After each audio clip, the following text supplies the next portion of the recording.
JBNN keep you informed. I'm Michelle Jones. Hi guys. Before we get into the news, please remember to like, subscribe, leave a comment, and to share the news with someone today. Now on to the news. 7 people fatally shot in separate incidents Tuesday. Crime data showed that 7 people were fatally shot in several police divisions on Tuesday. 11 other people sustained bullet wounds in the attacks.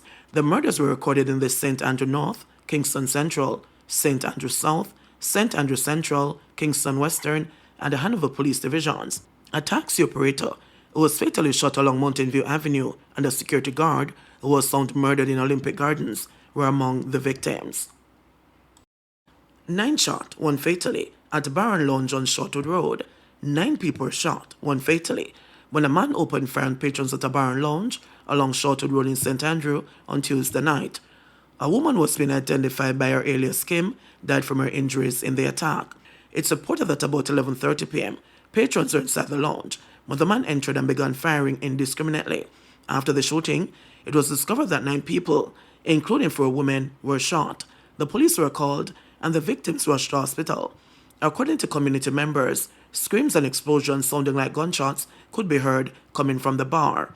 Superintendent Sharika Service, head of the St. Andrew North Police Division, said that the police are trying to establish a motive for the shooting. She appealed to members of the public with information on the senseless act to contact the police. Superintendent Service said 7 of the victims remain hospitalized. Westmoreland laborer killed by men posing as police. A man was shot and killed after men posing as police entered his home in Bethel Town, Westmoreland, on Monday morning. He has been identified as 23-year-old Anthony Evans, otherwise called AJ, a laborer of Argyle Mountain in the community. The incident happened at 1:30 a.m. Reports from the police saw that Evans and his 17-year-old girlfriend were inside their one-room board dwelling with the entrance door opened when 3 men, all armed with handguns, walked upon their veranda and shouted, "Police, police." According to the police, the teen hid under the bed while Evans walked to the door. Shortly after, a loud explosion was heard, after which the men pushed open the door and began to fire shots on Evans. The 3 men then left on foot in the area towards the Betheltown direction. The police were alerted, and on their arrival, the now deceased man was seen lying on his right side in blood with gunshot wounds to his upper body. He was taken to the Savlamar Public General Hospital, where he was pronounced dead. Investigations are ongoing. Cabinet approves increase in stipend for jurors.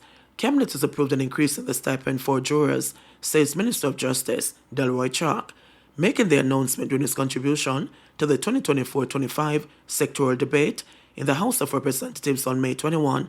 The minister informed that each juror whose name is called for any circuit will be paid $2,000 for each day he or she attends. Minister Chalk said Cabinet approved the move as the government seeks to remedy the issues affecting the justice system.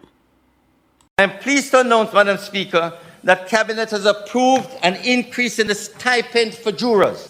Each juror whose name is called for any circuit will be paid $2,000 for each day that juror attends. Jurors who are impaneled will now get $6,000 instead of the present $2,000, a 200% increase.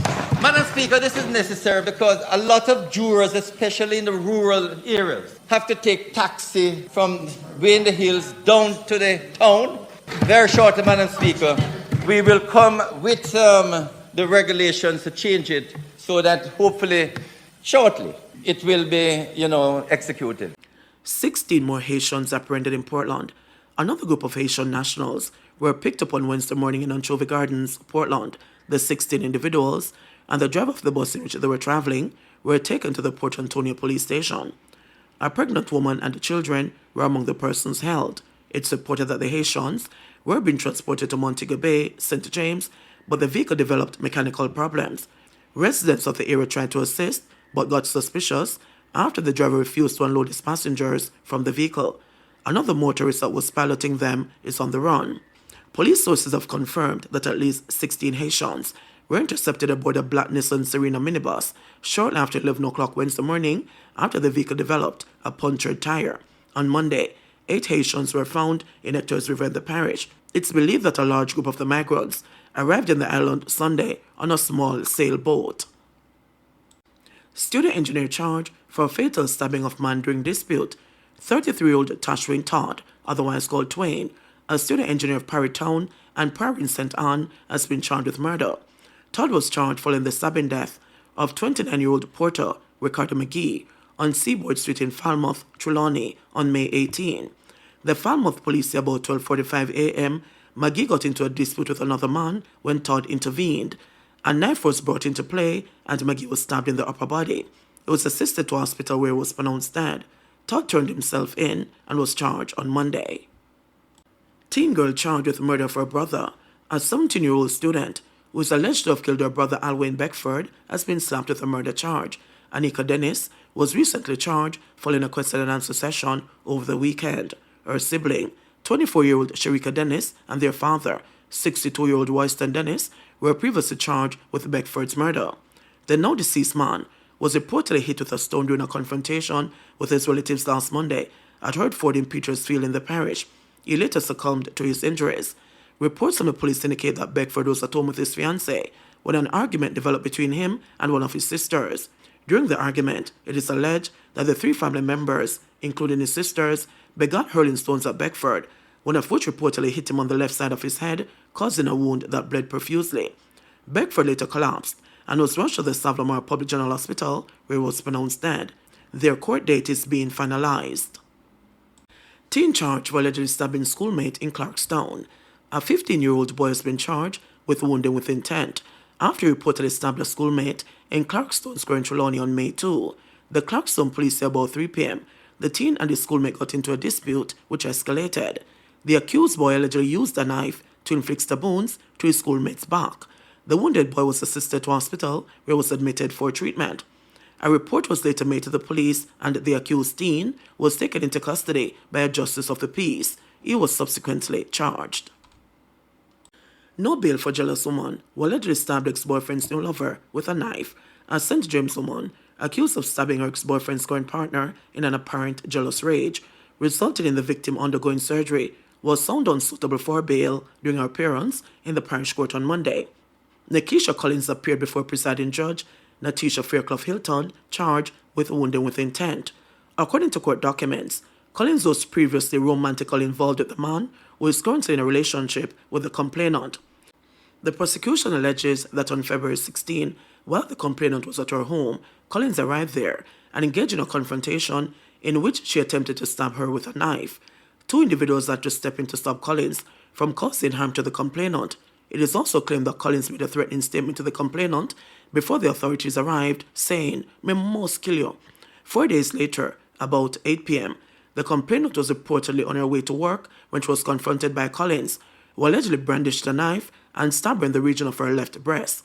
The complainant had to undergo a surgical procedure due to the severity of the injury. Collins was apprehended in Hanover on March 6 and subsequently charged. During Monday's hearing, the prosecution objected to Collins being granted bail. The prosecution argued that Collins posed a potential risk of fleeing and may fail to appear for her trial. Collins' lawyer, Chamil Paris, argued in his bail application that credibility was a live issue. He claimed that his client went to the man's house to retrieve items she had left behind and was subsequently attacked by the complainant. However, Fairclough-Hilton noted that there was no evidence in the case file to support Collins' claim of self-defense. The judge further noted that Collins had threatened to harm the complainant and that the complainant's need for surgery demonstrated the gravity of the injury.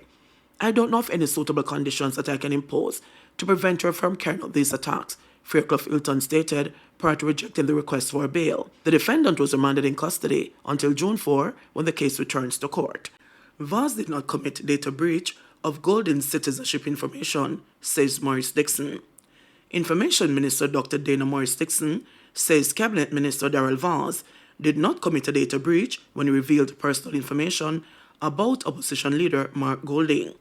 The People's National Party PNP accused Vaz of publicly releasing information on Golding's private interactions with the Passport, Immigration and Citizenship Agency, PICA. Vaz, in an interview, said that Golding applied for his Jamaican passport at age 46, 5 years after serving as a senator. He said the opposition leader applied for the travel document in 2011 or 2012. He said Golding applied for and received a United Kingdom visa in 2022 because he was to lead a party delegation to London. The PNP has called for an investigation to be conducted in what it says was a significant data breach. But Vaz has denied that the information came from Pika, posting on social media platform X, formerly Twitter, that it came from deep within the belly of the PNP. Speaking at this morning's post-cabinet press briefing, Maurice Dixon reiterated Vaz's assertion, telling journalists that the government is the most committed to the concept of data privacy. And I think this is the administration that has been the most committed to the concept of data privacy. We've done a lot of work in promulgating the Data Protection Act, and that was coming out of listening to the people of Jamaica who had legitimate concerns about the privacy of their data. And just last week in the Senate, I would have spoken to the Data Protection Act and our commitment to implementing it on June 1 in a phased manner. So I think it is very clear in terms of our actions and also in terms of our utterances, that strong, deep commitment to data privacy. And I think in the matter that you have raised, he was very clear in his, very publicly clear, at least on social media, that the information that he received came from a member of the opposition party. He said that very clearly. We have not seen a breach of data in this instant. I believe what he may have been saying when he said that nothing is secret is that when you are a public official, there are always people who know things about you, and there are always people who, for whatever reason, may pass information on you. And I think that's what he means, because there is no way that he would be saying that, it's okay to breach privacy, because he is the minister that had oversight for the Data Protection Act before it came to the office of the Prime Minister. So he's very seized of the rules, and I have no doubt that he would not have tried in any way to breach the data privacy rules, because he has been such a critical part of promulgating those rules. And so it's important that when we have these kinds of discussions, that we don't kind of build on that low trust environment situation that we have. The reality is a lot of money has been spent on data protection and data privacy.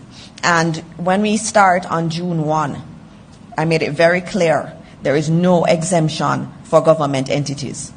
JBNN will keep you informed. Please remember to subscribe, like, share, leave us a comment, and click the notification bell to receive our daily news items.